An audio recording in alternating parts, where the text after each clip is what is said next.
One chapter 1 profit and loss prior to incorporation, जिसका lecture 1 है lecture 2 हो गया है। लेक्चर 1 में बेसिक कॉन्सेप्ट थे, लेक्चर 2 में basic concept and apportionment of expenses on the basis of sales and time ratio, ये हम लोग सीखे थे। एक फॉर्मेट भी देखे थे, how to calculate the profit prior to incorporation and profit post to incorporation, जहाँ पर profit prior to incorporation capital profit होता है, जिसको ट्रांसफर कहाँ करते हैं कैपिटल रिजर्व में, and profit post incorporation revenue profit होता है, जिसको ट्रांसफर करते हैं statement of profit and loss account. कुछ लोग हम लोग बेसिक समझे थे और एक क्वेश्चंस भी किए थे, आई थिंक एग्जांपल 1 जो पेज 5 पे है, ठीक है। अब आते हैं हम लोग क्वेश्चन की तरफ, तो क्वेश्चन करते हैं, क्वेश्चन जो देखते हैं क्वेश्चन 1 2 3 4 5 4 तक हो गया है। जो बच्ची सब तो बोले एक है नोट आउट सर 4 में तो परचेज को नहीं डालेंगे, आई थिंक सॉरी 4 में परचेज का यूज नहीं है। देखिए अगर हम ग्रॉस प्रॉफिट से चलते हैं तो we don't use take purchase, क्योंकि ग्रॉस प्रॉफिट आने का मतलब है कि परचेज ऑलरेडी उसमें एडजस्ट होने के बाद ही ग्रॉस प्रॉफिट है। तो जब जीपी से चलेंगे तो हम सेल्स नहीं लेंगे, परचेज नहीं लेंगे, दो चीज नहीं लेंगे। उसके अलावा जो भी एक्सपेंसेस है वो हम लेंगे क्योंकि इनडायरेक्ट है, ठीक है। 4 हो गया है, 5 कराते हैं। क्वेश्चन 5 इसमें सर हम लोग का रेट वाला काम हो जाएगा।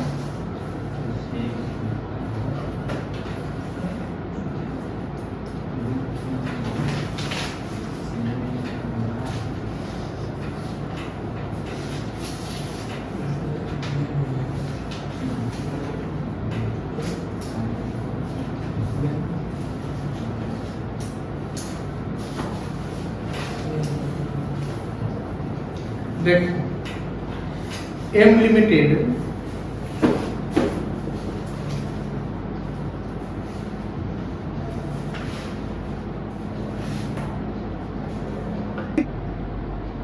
देख M limited was incorporated, M limited incorporate हुआ 1 August 2019 to acquire the business from 1 April 19। तो इसका प्रायर टू इनकॉर्पोरेशन कितना पीरियड है, टाइम बता सकते हैं?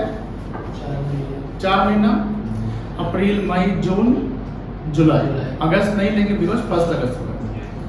The first account were close on 31 December. अब इसका जो फर्स्ट अकाउंट जो क्लोज हो रहा है वो 31। अब यहाँ पर अकाउंटिंग पीरियड मेरा कितना महीने का होगा, नहीं समझो, 12 महीने का नहीं होगा, 12 नहीं 9 महीना। अप्रैल से लेकर हमारा बुक जैसे कोई बिजनेस शुरू कब से था, अप्रैल से था, क्लोज कब होगा 31 दिसंबर, कैलेंडर ईयर पकड़े हुआ है, तो अप्रैल से दिसंबर कितना महीना होगा, 9 मंथ्स हुआ। 9 मंथ्स में अप्रैल मई जून जुलाई, 4 महीना क्या हो गया प्री, तो पोस्ट कितना हो जाएगा 5 महीना, तो टाइम रेशियो आ जाएगा 4:5। The gross profit for the period was 1,12,000. The details of other expenses are given though. General expenses किस पे बढ़ेगा, टाइम पे बढ़ेगा। जनरल एक्सपेंस था आपका 18,000, डायरेक्टर्स फी पोस्ट में जाएगा, कितना था 30,000। प्रीलिमिनरी एक्सपेंसेस 5,000 किस में जाएगा, पोस्ट में जाएगा। प्रिंटिंग एंड स्टेशनरी टाइम पे। रेंट, ये रेंट पे कैलकुलेशन करने होंगे। रेंट अप टू 30 सितंबर, मतलब कब से, अप्रैल से, वाज 15,000 पर एनम। तो अगर रेंट 15,000 पर एनम था तो मंथली कितना रहा होगा, 12 से डिवाइड कर देंगे, कितना आएगा,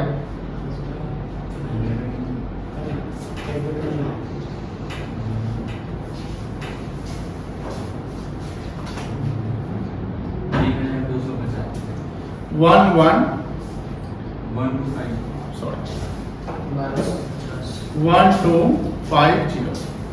अब देखिए अप्रैल मई जून जुलाई 4 महीना फ्री है, तो 4 से गुना करेंगे तो रेट कितना जाएगा? 5000 जाएगा जो प्री का होगा। उसके बाद अगस्त सितंबर पोस्ट में 2 महीना ले लेंगे 1250 से, कितना जाएगा? 2500 प्लस 3 महीना का और लेंगे अक्टूबर नवंबर दिसंबर, आगे लिखता है after which it was increase by 40%।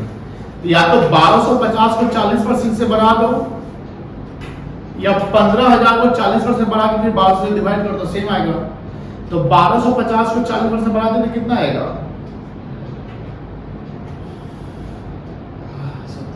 1750। तो 3 महीने का ले लीजिए, 1750 मल्टीप्लाई बाई 3 5250। तो टोटल कितना हो जाएगा? 5250 प्लस 2500 7750। कोई दिक्कत नहीं है, चलिए आगे देखिए। Salary of the manager, manager का वो प्री का होगा पोस्ट का होगा? प्री का होगा, पोस्ट में डायरेक्टर बन गया होगा। Salary of the manager who on the formation of the company had become a whole time director. तो आपने देखा ऊपर में कि एक डायरेक्टर का रेम्युनरेशन 15 कितना है? 18,000 है, नहीं 30,000 है। तो 30,000 डायरेक्टर है, तो डायरेक्टर कब बना? जब कंपनी का इनकॉर्पोरेशन हुआ। तो उससे पहले क्या था? मैनेजर। मैनेजर क्या मिल रहा था? सैलरी। तो सैलरी मैनेजर मिलेगा तो टाइम फ्री हो जाएगा। बोलता है whose remuneration has been given above was agreed to be represented at 12,750 per annum। तो यहाँ पर 12,750 पर एनम था, महीने कितना होगा? डिवाइड करिए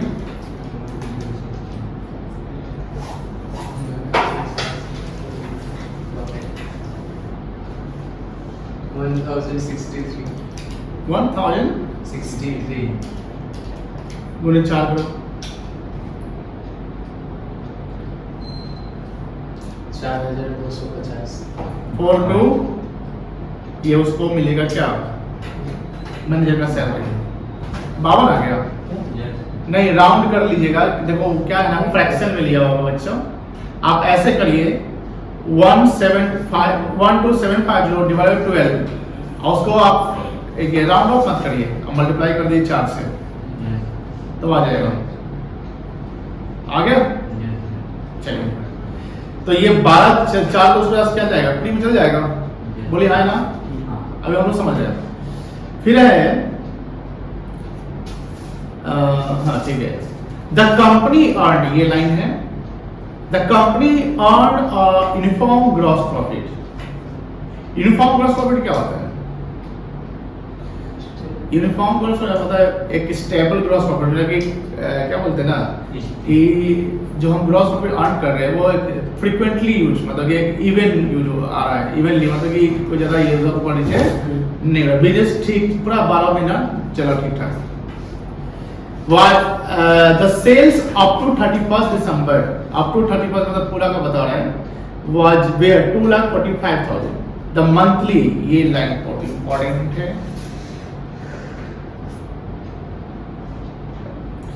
द मंथली। अच्छा देखो पहले पूरा मेरा महीना कितना है? अप्रैल मई जून जुलाई अगस्त सितंबर अक्टूबर नवंबर एंड दिसंबर। 9 महीना पड़ गया। ये लाइन पढ़िएगा, मंथली एवरेज सेल। एवरेज समझते हैं, मतलब कि इवन हर साल सेम, हर महीना सेम सेल जो होगा वो for the first 4 month. First 4 month मतलब प्री का बोल रहे हो, अप्रैल से लेकर जुलाई वाज 1/2। देखो 1/2 अगर लिखा रहे, मान लीजिए और ये लिखा है 1.5। सेम है कि अलग अलग है?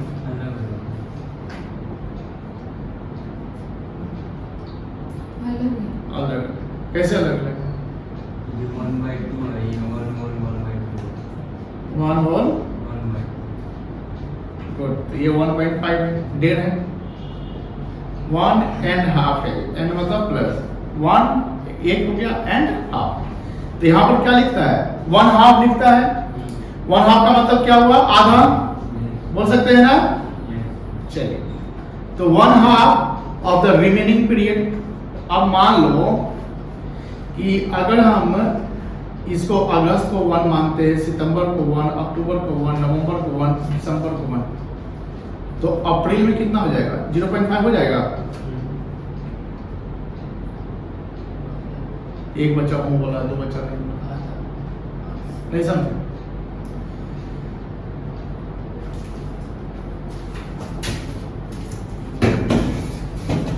आप ये बोल सकते हैं कि पहला 4 महीने का जो सेल्स है रिमेनिंग पीरियड, उसका 2 गुना है, या रिमेनिंग पीरियड का आधा हम है। तो सिंपल सी बात है कि अगर हम आधा है तो वो हमारे से 2 गुना होगा ना। तो अप्रैल, यही ना बोला कि एवरेज, देखो ध्यान से, ये इसका रेशियो निकालना बहुत इंपॉर्टेंट है। एग्जाम में आएगा तो बच्चा पता है, क्वेश्चन में नहीं फंसता है रेशियो निकालने में। जहां रेशियो निकालने में फंस गया, बस सारा आंसर गलत हो गया, क्योंकि जब रेशियो फंस गया तो जी भी गलत आ जाएगा। आज सेल्स के वजह से जो भी एक्सपेंस और इनकम हम डिस्ट्रीब्यूट करेंगे वो सब गलत आ जाएगा।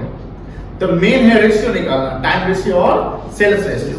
अगर हम वहां कमांड कर जाते हैं तो स्टेप मार्किंग पे, अगर टाइम्स कोई एक्सपेंस या इनकम पे गलती कर गए तो स्टेप मार्किंग हो जाएगा। लेकिन हम सेल्स रेशियो गलत निकाल दिए तो सारा गलत।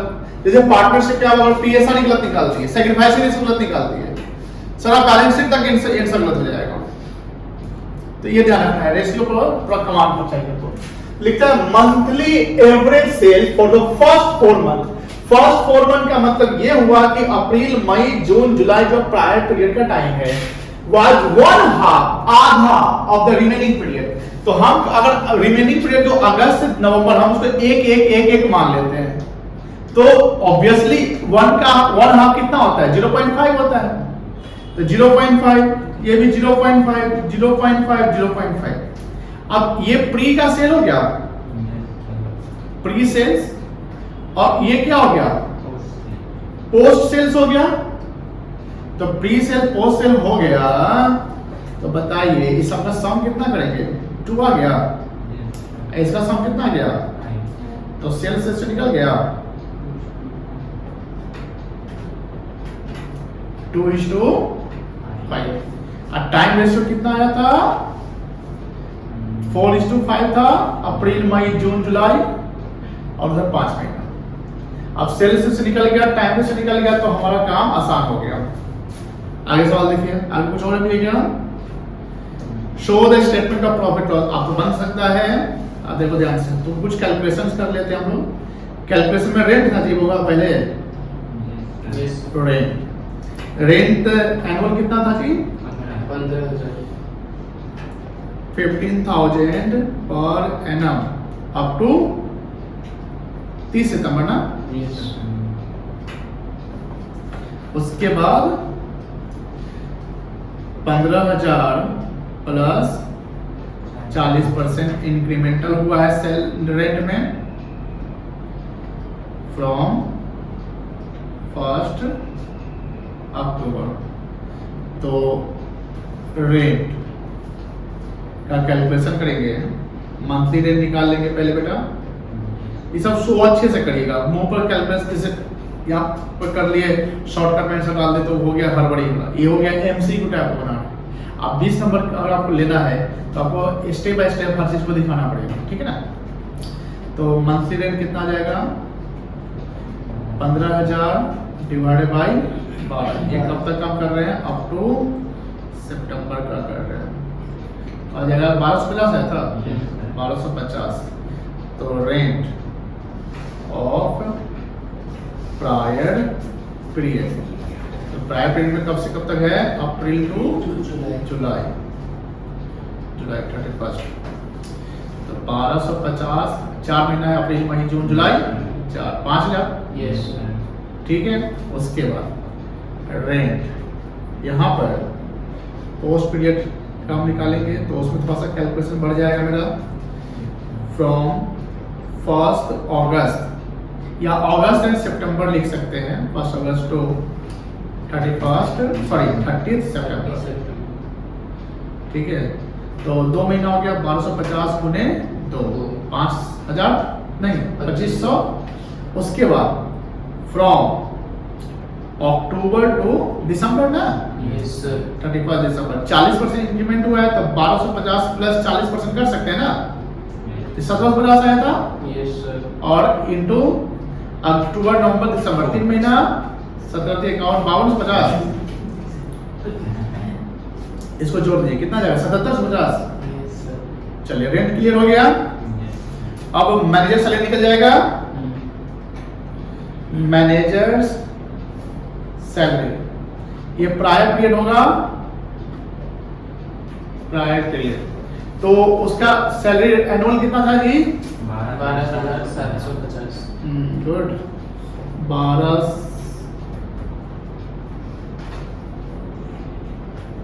750 डिवाइडेड बाई 12 मल्टीप्लाई बाई 4 ना, कितना आएगा? 4252। कोई दिक्कत नहीं है? और कुछ है? और कोई कैलकुलेशन है? नहीं है। जनरल आप तो उधर बन जाएगा, जनरल मतलब बना ही डाली तो तब तुम्हारा ख्वाहिश है तो कर। जनरल कितना था? 18,000। तो प्रायर पीरियड कितना, प्रायर का कितना होगा? 18,000 इंटू 4 का 9, 18,000 पर मंथ पर एनम नहीं ना था, 18,000 खर्चा एक्चुअल था ना। हाँ कितना आएगा? 8,000 पोस्ट पीरियड, 18,000 इंटू 5/9 10,000। और बता दो स्टेशनरी भी साथ था क्या?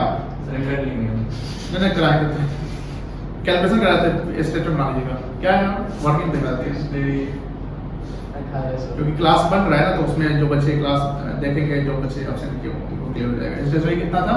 1800। तो इजी है, 4/9 800, और ये हो जाएगा प्री का। कहीं कहीं प्रायर है, कहीं कहीं पोस्ट प्री है, तो घबराइएगा नहीं, प्री प्रायर सेम ही है, ठीक है। 1800 इंटू 5/9 1000, ये आ जाएगा पोस्ट में। और कुछ है? अब बन सकता है स्टेटमेंट, ये वर्किंग लिख लीजिएगा, भेज देंगे, प्रॉफिट निकल जाएगा कि बना दें? निकल जाएगा। चलिए तो अब बताइए, और बताइए 31 6 में क्या है? 6 में तुम लोग रेशियो में फंसा होगा तुम लोग। कहला अरे भाई, सीधी पिटी जो लिखना है ना वही जीपी है। हाँ इजी है, हमको लगता है one of the easiest question है। थोड़ा सा टेक्निकल है। P and Company Private Limited was incorporated on 1st July 19 to take over the business carried of P and Company as a going concern। सबसे पहले ये समझिए कि prior to incorporation P and Company क्या था? No गलत पढ़ दिया, P and Company था, नाम का था। बोलेगा सर इसका क्या लेना है सर? एकदम लेना है। किससे लेना है सर? ऑडिट फी से लेना पड़ सकता है। याद है वो दिन जिस दिन बताए थे कि ऑडिट कंपलसरी कंपनी का होता है, नॉन कंपनी का नहीं। जहाँ नॉन कंपनी का इनकॉर्पोरेशन एज ए कंपनी होता है तो ऑडिट भी कहाँ डालेंगे? पोस्ट में डालेंगे। पोस्ट में डालेंगे। और अगर प्राइवेट पब्लिक बन रहा है तब टाइम पे बढ़ने, तो यहाँ पर चक्कर फंसेगा। चलिए समझिए, फिर से पढ़ते हैं सवाल, बड़ा अच्छा सवाल है यार। पता है एग्जाम में जब आएगा ना तो ये टेक्निकल पॉइंट फंसा देगा बच्चा को, वो माथा पकड़ लेगा, ये इसको रिकॉर्डिंग भी कोई बना के आएगा, पोस्ट में कर देगा, कोई टाइम पे आएगा, दोनों बोलेगा हम तो सही, हम तो सही। PN company private limited incorporate हुआ, कब हुआ? 1 जुलाई 19 को। याद रखिएगा, प्राइवेट कंपनी अपना बिजनेस कमेंस करेगा जब सर्टिफिकेट ऑफ इनकॉर्पोरेशन लेगा तब। पब्लिक कंपनी अपना बिजनेस कमेंस कब से करेगा? जब सर्टिफिकेट ऑफ कमेंसमेंट मिलेगा तब। तो ये 1 जुलाई को इनकॉर्पोरेट हुआ, यानी इसके बाद पोस्ट चलेगा। टेक ओवर, देखो, to take over the business carried P and company as a going concern. यहां पर पी एंड कंपनी है, हमने बताया भी था बेसिक, यानी लेक्चर 1 और लेक्चर 2 जो हमने कराया है उसको ध्यान से देखिएगा। लेक्चर 1 लेक्चर 2 में सारा पूरा चैप्टर है, खाली आपको बस डेटा डाल के आंसर ले आना है। हाँ, एक दो जगह जो रेशियो में फंसेंगे, जैसे 5 नंबर में आपने रेशियो थोड़ा सा वो टेक्निकल था, तो वहां पर हमने जस्ट बताया कि सर एक पी एंड कंपनी, अगर कोई लिखा हुआ S and company, Ram and company, तो this is not the company. Company के लिए आपको प्राइवेट लिमिटेड यानी एलटीडी वर्ड होना जरूरी है। तो ये एज अ हो सकता है ये पार्टनरशिप रहा होगा या प्रोप्राइटरशिप। अब ये क्या रहा होगा? तो सिंपल से कि नॉन कंपनी था। ये क्या था? Non company. And going concern with effect from 1 April 19। तो इसका प्रायर पीरियड निकल गया, कितना महीना? अप्रैल, मई, जून, 3 महीना। The following is the profit and loss account for the year ended 31 मार्च। पूरा 12 महीना हो गया। तो 12 में 3 महीना प्री और पोस्ट। तो टाइम से क्या हो गया? 3:9। 3:9 को शॉर्ट करेंगे तो 1:3। टाइम से 1:3 हो गया। कोई दिक्कत है? नहीं है। अब यहां देखो, ये जो इंफॉर्मेशन है 3,70,000 टोटल, ये ट्रेडिंग है। क्या है? और ये पीएल है। अब ट्रेडिंग का information opening stock, purchase CD या सेल्स है। अब देखो सेल्स में टोटल सेल्स कितना है? 3 लाख। उसमें लिखा ना अप टू 30 जून। 1 लाख। तो पोस्ट का प्री का सेल 30 जून तो प्री है ना, तो प्री का सेल कितना है? 1 लाख। तो पोस्ट का सेल कितना हो गया? 2 लाख। 2 लाख। 2 लाख कैसे 3 लाख ना होगा? अरे भाई 3 कैसे होगा? 3 लाख तो टोटल है। तो 1:2 अरे 2 लाख उधर हो गया। तो टाइम सेल से निकल गया। अब देखिए आधा आंसर यहीं पे, आधा नंबर आ गया, 10 नंबर बना लिया। अब देखो यहां पर ये जब हम करेंगे तो ये 75 जाएगा सीधी। अब माथा पकड़ के सीधी क्या पता है, सब तो पता भी नहीं किए थे क्लास में। उधर जीपी पे चला रहे थे, जीपी पे चला रहे थे। बेटा यही है सीधी जीपी, यही क्या है? जीपी। तो हम ई नहीं छेड़ेंगे, इसको नहीं छुएंगे, इस सबको इसमें सेल से निकालेंगे, इसको नहीं काम करेंगे। बस जीपी उठाएंगे, स्टेटमेंट में डाल देंगे। आप जीपी को बांटेंगे कैसे? 1:2 में। तो 25,000 और 50,000 आ जाएगा, कोई दिक्कत नहीं है। अब एडमिनिस्ट्रेटिव, अब ये खर्चा को हम अपोर्शन कर देंगे। नीचे कुछ लिखा हुआ नहीं है कि कैसे क्या करना है, बस तो वो क्या बोलते हैं ना कि वो डायरेक्टर मैनेजर कुछ पैसा नहीं लिखा हुआ है। You are required to prepare a statement showing the profit earned prior to and after incorporation and how the profit earned during the respective period may be dealt। देखो ये वाली इंपॉर्टेंट चीज है, यहाँ क्लियरली पूछा कि how the profit earned during the respective period may be dealt with the accounts। उसको कैसे डील करेंगे, जैसे हमने बताया कि हर क्वेश्चन जब सॉल्व करिएगा बेटा तो ये लिख दीजिएगा, चाहे सवाल पूछे चाहे ना पूछे, क्या लिख दीजिएगा? तो ये लिख दीजिएगा, ये है आपका 2 नंबर, एग्जैक्ट सही बना के आ गए। ये 2 लाइन नहीं लिखेगा, थोड़ा एग्जामिनर अगर थोड़ा सेंस लगाएगा 2 नंबर काटेगा आपका कि आपने ये नहीं लिखा। अब बच्चा ये नहीं लिखता है, 1000 बच्चा में 1 बच्चा लिखेगा, 100 में 1 नहीं, 1000 में 1 बच्चा लिखेगा। इसको 1 से 2 कितना बच्चा एग्जाम देता होगा ग्रेजुएशन का? 50,000 देता होगा। ऊपर नहीं देता होगा, सही बोल रहा है।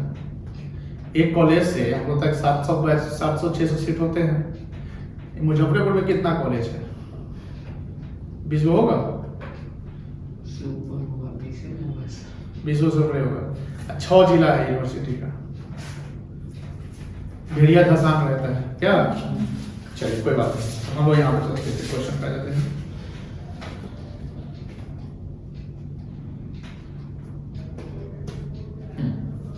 तो यहाँ पर सवाल में बोला कि कैसे डील करेंगे, तो वही लिखेगा प्रायर जो पीरियड आएगा उसके लिए देंगे कैपिटल प्रॉफिट मैनेजमेंट। अब हमको थोड़ा हेल्प करिए कि ये सब कैसे कटेगा। एडमिनिस्ट्रेटिव बताइए। गुड। डायरेक्टर से पोस्ट, सेलिंग एक्सपेंस, ऑडिट फी, पोस्ट क्यों बोलेंगे? क्योंकि यहाँ पर पीएन कंपनी इनकॉर्पोरेट हुआ, ठीक है ना? Yes. Preliminary expenses, Spring. Sorry Post. Post preliminary, just पता है 5 नंबर सवाल बनाया आप, कंपनी का खर्चा है ना ये एस्टेब्लिशमेंट से रिलेटेड सवाल बन गया। अब तो आप एक काम करिए, इसको सॉल्व करके कैंसिल आइए अभी, इसको time ratio post sale ratio, अभी आंसर बनाइए पोस्ट पोस्ट, चलिए बनाइएगा।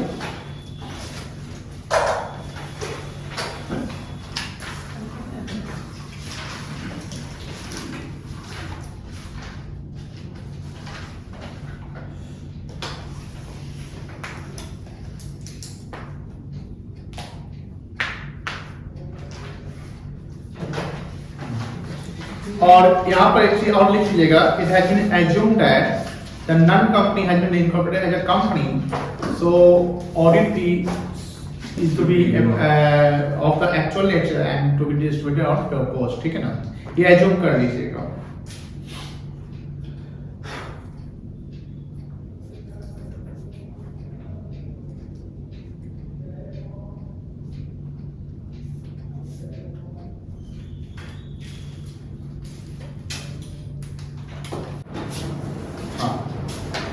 तो आज हमारा एक चैप्टर है,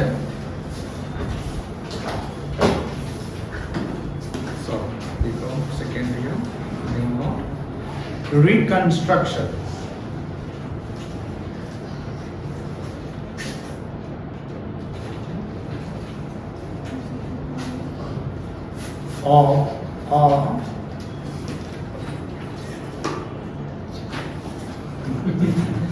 कंपनी इस पर तो एडिट हो गया ना, कम हो गया। रिकंस्ट्रक्शन ऑफ अ कंपनी, और पेज हम लोग चेंज कर लेते हैं, ये पेज ठीक है, ये पेज ठीक है ना।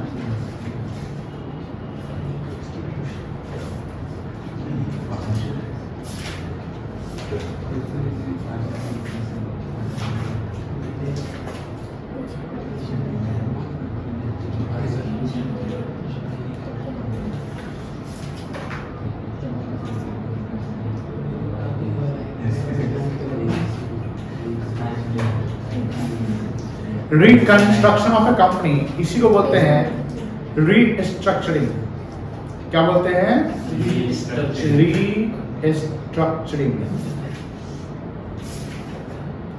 या दूसरे टर्म में रिकॉन्स्टिट्यूशन।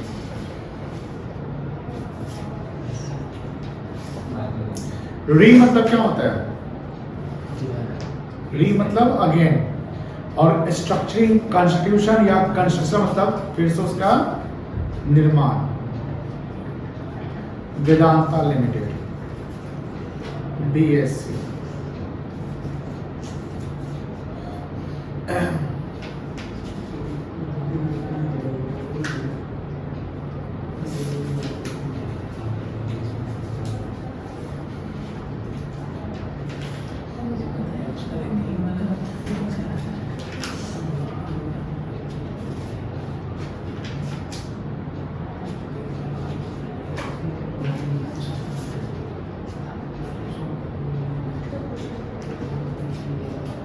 देखिए एक कंपनी है वेदांता लिमिटेड, नाम से वाकिफ होंगे, बहुत बड़ी कंपनी है। इस कंपनी के जो बॉस है वो है अनिल अग्रवाल। जैसे रिलायंस कंपनी के बॉस कौन है? मुकेश अंबानी। उसी प्रकार की इस कंपनी के बॉस है अनिल अग्रवाल। ये कंपनी बहुत सारे बिजनेस सेगमेंट को मर्ज करके एक साथ चलाती है। मतलब जैसे रिलायंस इंडस्ट्रीज पहले जियो, जैसे अभी क्या जियो एक कंपनी अलग है, लिस्टेड कंपनी, और रिलायंस अलग कंपनी है।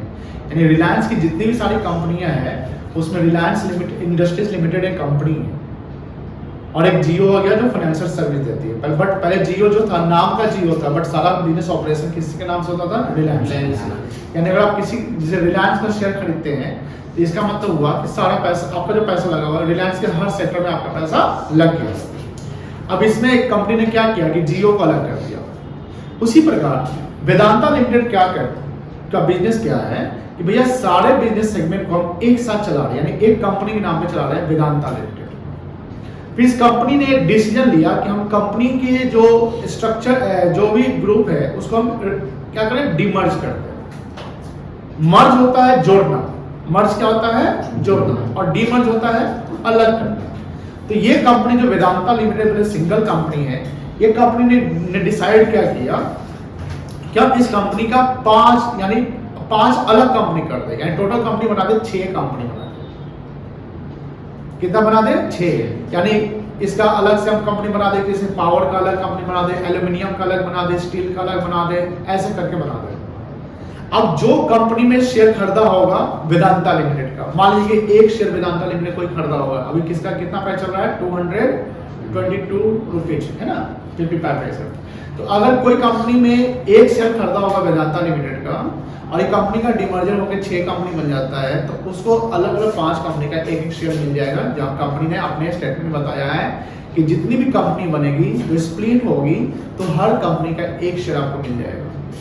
तो सब अब हम लोग क्या सोचेंगे कि भैया हम 222 लगा के वो शेयर खरीदे हुए, 222 लगा के एक शेयर खरीदे हुए, तो आपको 5 शेयर फ्री में मिल रहा है। देखिए शेयर तो फ्री में मिल रहा है, लेकिन ये अभी 6 कंपनी का ही ना ग्रुप है। जब हम मर्ज किए तो सबका वैल्यू है ना, जैसे हम अलग करेंगे तो वैल्यू तो निकलता चला जाएगा। तो ऑब्वियसली क्या है कि इसका रेट अपने आप क्या होगा, डिक्लाइन कर जाएगा और सब आपका बढ़ जाएगा। ये कंपनी ऐसा क्यों करती है कि सपोज करिए कि हम जैसे मान लो कि अकेले कंपनी बिजनेस चला रहे हैं और इसमें सारे सेगमेंट को हम लेकर चलते हैं, तो ऐसा पॉसिबल है कि सर बर्डन बहुत ज्यादा हो जाएगा, कंपनी के डिसीजन मेकिंग में प्रॉब्लम हो सकती है, रिस्पॉन्सिबिलिटी बढ़ जाएगी, हो सकता है कोई सेक्टर परफॉर्मेंस अच्छा नहीं करे, क्योंकि इंडिपेंडेंसी कम जाती है। अब इंडिपेंडेंट कंपनी ने क्या डिसाइड किया, हम इंडिपेंडेंट कर देते हैं आपको, भैया आपको हम अलग करते हैं, आप अपना डिसीजन लीजिए। हो सकता है कि इसमें कि कभी कभी होता है ना कि हम झुंड में रहकर हम वही लिमिटेड हो जाते हैं, जब अलग होते हैं तो हम थोड़ा एक्स्ट्रा सोचते हैं।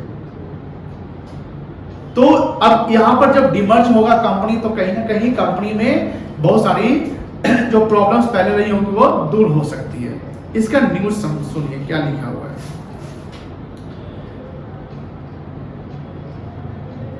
यहाँ Vedanta limited announcing the demerger, demerger होता है कि हम सेगमेंट वाइज कर देते हैं, अलग कर देते company of its existing business into 6 listed entity is a positive development said Nuvama institution equities. यानी आज जैसे मंगलवार है, कल तो मार्केट बंद रहा होगा, आज हो सकता है कि वेदांता पे कुछ बाइंग होगा। जैसे क्या होता है ना कि जब हमको पता है कि हम वेदांता का अगर एक शेयर खरीदेंगे तो हमको 5 शेयर और मिल जाएगा, ऑब्वियसली लोग क्या करेंगे, शेयर खरीदना शुरू कर देंगे।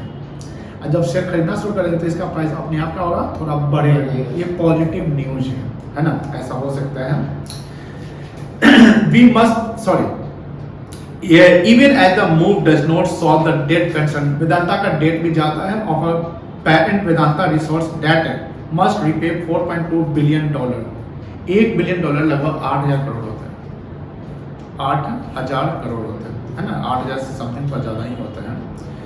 Bye financial year 25 expecting unlimited downside ahead for the stock, Nuvama suggested an unchanged share price of 200 for target price 249 on the India listed Anil Agrawal. Anil Agrawal इस कंपनी के बॉस हैं, सबसे अधिक शेयर इन्हीं का है और ये डिविडेंड से बहुत पैसा कमाते हैं। Based on financial 25 earning estimates, ये क्या बोलते हैं, we view this demerger to be announced on in 12 to 15 months. जैसे इसका एक रिकॉर्ड डेट आता है, जैसे अभी आपका 3 अक्टूबर है, इसका एक रिकॉर्ड डेट बनेगा, सपोज करो 25 अक्टूबर रिकॉर्ड डेट बनेगा, तो 25 अक्टूबर तक जो आदमी इस कंपनी का शेयर खरीद लेगा, हमने एक एग्जांपल दिया 25 अक्टूबर, तो वो उस कंपनी को 5 एक्स्ट्रा शेयर मिल जाएगा। यानी वो एक कंपनी का शेयर खरीदेगा और जैसे वो अनाउंसमेंट जब स्प्लिट होगा, डीमर्ज हो जाएगा, तो वो 6 कंपनी का बॉस हो जाएगा। Shareholder is the owner of the company, you know, shareholder is the owner of company. If you buy 1 share of any company, you become the owner of that company for 1 share, not for whole company. Okay, तो ध्यान रखिएगा। ऐसा नहीं कि एक share खरीद कर मालिक बन गए, चल गए, मान लो कि इंडियन ऑयल का एक शेयर खरीद ले, चल गए गाड़ी ले गए, पेट्रोल भरा, ना कंपनी है, ऐसा नहीं करिएगा। चलिए, Vedanta, Novama said the age transitional from the globally diversified natural resources producer to a pure placed assets owner business model. The 6 separate listed will be individually housed separate commodities, thereby giving investor an opportunity to invest in a commodity for their choice. अब मान लो जैसे company अलग अलग हो जाए तो आपके choice पे आ जाएगा कि अब हम किस कंपनी में किस सेक्टर में पैसा लगाए, क्योंकि पहले सब सेक्टर एक साथ, जैसे टाटा ग्रुप का सेक्टर क्या अलग अलग है, टाटा स्टील अलग है, टाटा मोटर्स अलग है, टाटा पावर अलग है, टाइटन अलग है, टाटा का बहुत सारा कंपनी स्प्लिट है। अब आपको टाइटन में लगाना है तो टाइटन लगाइए, अब वो कार सेगमेंट में लगाना है तो टाटा मोटर्स में लगाइए, पावर में लगाए टाटा पावर लगाइए। लेकिन रिलायंस के साथ पहले क्या था, एक ही साथ। जैसे अडानी क्या है, अडानी अलग अलग है, Adani Gas, Adani Power, Adani Enterprise, Adani Green Energy, Adani Wilmart, क्या क्या है।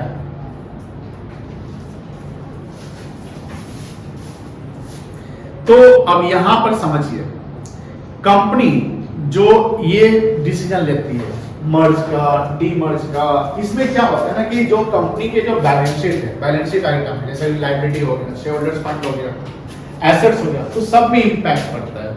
कोई भी हम फाइनेंशियल डिसीजन लेते हैं तो हमारे फाइनेंशियल डेटा पे इंपैक्ट पड़ जाता है ना। कोई भी हम फाइनेंशियल डिसीजन लेते हैं तो हमारे फाइनेंशियल डेटा पे इंपैक्ट पड़ता है। उसी प्रकार जब कंपनी अपना रिकंस्ट्रक्शन करती है, क्या करती है,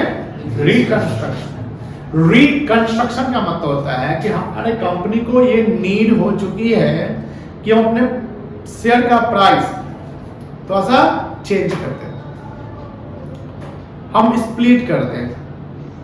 हम पहले फेस वैल्यू 10 रखे थे, अब हम 1 रख ले या 100 रख ले, हम अपने डेट को कम करें, हमारे पास जो फिक्टिशियस एसेट्स है उसको खत्म करें, हमारा जो कंपनी में बैलेंस शीट में बहुत सारे कचरा पड़े हुए हैं, बैलेंस शीट में कचरा मतलब फिक्टिशियस एसेट, जो एसेट्स तो है लेकिन उसका कोई रिकवरी नहीं है, उसको खत्म करें। यानी सिंपल सी बात है कि कंपनी की जो स्थिति है उसको ठीक करने के लिए कंपनी एक डिसीजन लेती है रिकंस्ट्रक्शन का। कंपनी का डिसीजन लेती है रिकंस्ट्रक्शन का। We need the reconstruction. Sir क्या कारण हो सकते हैं रिकंस्ट्रक्शन के? सबसे पहले कंपनी को मान लो कि लॉस बन रहा है, और वो लॉस बन रहा है कि कंपनी को चाहिए भैया थोड़ा सा इसको ठीक करना है। कंपनी का डेट बर्डन ज्यादा हो रहा है, डेट मतलब कर्ज, कंपनी की लायबिलिटी, अगर कंपनी का डेट ज्यादा होने लगे तो कंपनी का इंसॉल्वेंसी का सिचुएशन आ जाएगा। जैसे लिक्विडेशन आपने पढ़ा है, आपने लिक्विडेशन में बहुत सारे क्वेश्चन को ऐसे सॉल्व किए हैं जहां पर पैसा अनसिक्योर्ड क्रेडिटर को देने के लिए भी सफिशिएंट नहीं। तो क्यों होता है ऐसा कि हमारी लायबिलिटी ज्यादा है ना। अब आपकी लायबिलिटी जब ज्यादा हो, आप इवन इंटरेस्ट नहीं चुका रहे हो, टैक्स बर्डन बन गया हो, लॉस चल रहा हो, कंपनी का जो बिजनेस जो मॉडल है वो ठीक से काम नहीं कर रहा है, कंपनी का डिसीजन उल्टा पड़ गया हो, गवर्नमेंट की पॉलिसी चेंज हो गई, उससे डायरेक्ट इम्पैक्ट आपके कंपनी में पड़ गया।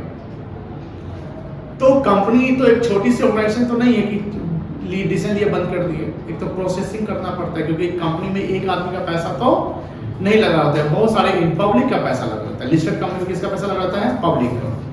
एक आम आदमी का पैसा लगा होता है जो शेयर मार्केट का न्यूज सुनता है, शेयर मार्केट सुनता है तो अपना पैसा लगाता है भैया हम भी करोड़पति बन गए।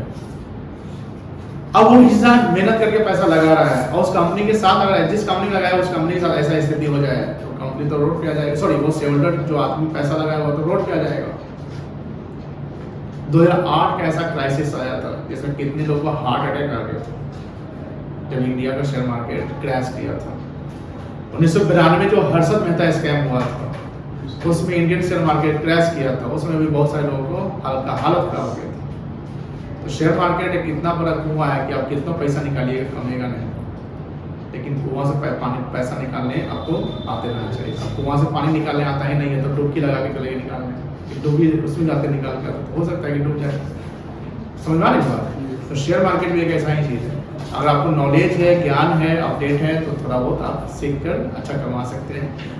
आप ब्लाइंडली खेलेंगे तो डूबने के अलावा कोई और चारा नहीं है। तो रिकंस्ट्रक्शन में कंपनी ये डिसीजन लेती है कि हम अपने कंपनी जो बैलेंस शीट है, सिंपल सी बात है, इसका इंपैक्ट प्रॉपर बैलेंस शीट में बनता है। अब बैलेंस शीट पे क्यों बनता है? क्योंकि पूरा फाइनेंशियल पोजीशन कंपनी का बैलेंस शीट ही होता है। कंपनी का फाइनेंशियल परफॉर्मेंस क्या होता है, तो उसका statement of profit loss, statement of profit loss और बैलेंस शीट दोनों में अंतर है। स्टेटमेंट ऑफ प्रॉफिट लॉस में हम साल भर का इंफॉर्मेशन हम रिकॉर्ड करते हैं कि साल भर में हमने क्या किया, यानी परफॉर्मेंस, हमने सेल कितना किया, हमारा क्या कॉस्ट हुआ, हमारा सैलरी कितना गया, हमको कितना इनकम बना, कितना एक्सपेंस किए। तो these are the performance of the company which are recorded in the statement of profit and loss account from which we identify net profit. But in balance sheet we do not record the data of only 1 year. We record the position of our assets and liabilities. इसलिए हम कहते हैं कि statement profit loss account for the year, जैसे हम बनाते तो क्या लिखते हैं, we write for the year ended, but in balance sheet we write as on as at. Why? Because balance sheet prepared at a particular point of time, particular date. This shows the position of assets, this shows the position of your liability, this shows the position of your share capital. तो वहां पर वो जो है balance sheet position statement है और PL क्या है आपका परफॉर्मेंस, वो परफॉर्मेंस बताता है। अब सर हमारा परफॉर्मेंस खराब हो गया तो उससे इंपैक्ट क्या हो गया, बैलेंस शीट पे पड़ जाएगा, बिकॉज सर परफॉर्मेंस खराब हो, लॉस हो सकता है कि मेरा कैपिटल घट जाए, हमारा इंटरेस्ट इतना डेट बढ़ रहा है कि इंटरेस्ट बढ़ रहा है, लोन बढ़ रहा है, लायबिलिटी बढ़ रहा है। तो अब मान लो कि ऐसा हो रहा है तो हम किसको बोलेंगे ठीक करने के लिए? शेयर होल्डर्स के पैसे तो कटेंगे। किसके पैसे कटेंगे? शेयर होल्डर्स के। अब मान लो कि कंपनी का 1 करोड़ शेयर, ध्यान से सुनिएगा मेरी बात, 1 करोड़ शेयर और एक शेयर का प्राइस है 10, यानी इस शेयर का फेस वैल्यू कितना है 10, तो 1 करोड़ इंटू 10 कितना हो गया 10 करोड़। तो शेयर होल्डर का पैसा एज अ शेयर कैपिटल कितना लगा हुआ है, ध्यान सुनिएगा मेरी बात, कितना लगा हुआ है 10 करोड़। शेयर कैपिटल क्रेडिट होता है ना, क्या होता है क्रेडिट। अब कंपनी को मान लीजिए 3 करोड़ का जो लायबिलिटी है उसको ठीक करना है या रिस्ट्रक्चर करना है। कंपनी क्या बोलती है कि जो शेयर का फेस वैल्यू 10 है ना उसको 7 कर देते हैं। पहले आप 1 शेयर पे 10 के मालिक थे, 1 शेयर पे आप कितने के मालिक पहले थे 10 रुपए के। अब कंपनी ने रिस्ट्रक्चर का डिसीजन लिया, बोला कि 1 करोड़ का 1 शेयर का हम 7 का मालिक कर देंगे, आपको 7 रुपए कर देंगे। तो 1 करोड़ पे आप शेयर कैपिटल कितना बनेगा 7 करोड़, कहाँ गया 3 करोड़, कहीं ना कहीं तो उसको खपाएंगे। तो शेयर होल्डर के पहले 10 करोड़ पैसे थे, अब वो कितने हो गए 7 करोड़।